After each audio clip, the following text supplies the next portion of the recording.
Pemirsa, ikon kebanggaan masyarakat Kabupaten Ogan Komering Ilir, Gor Perahu Kajang yang dibangun pada tahun 2013 lalu roboh saat hujan deras yang terjadi pada Rabu malam. Beginilah kondisi gedung Gor Perahu Kajang, Kabupaten Oki yang rubuh pada Rabu malam saat hujan deras terjadi. Gedung yang berada di kawasan Taman Segitiga Emas Kayu Agung dan dibangun pada 2013 lalu roboh pada bagian tribun gedung hingga ke bagian bawah gedung.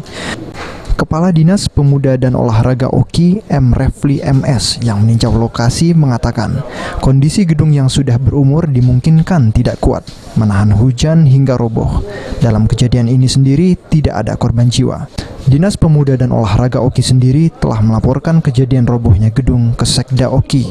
Untuk sementara, gedung akan ditutup selama 1 minggu agar masyarakat tidak masuk ke dalam gedung.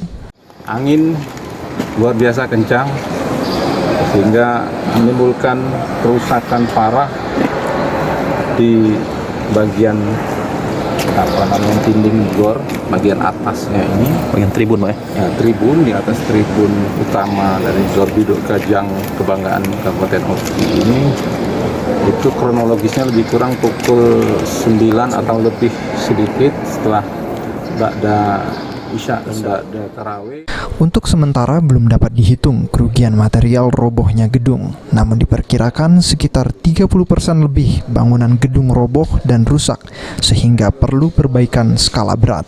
Diharapkan dapat segera diperbaiki secepat mungkin gedung olahraga Perahu Kajang karena gedung ini tempat berbagai kegiatan masyarakat Kabupaten Oki. Ahmad Romawi, PAL TV.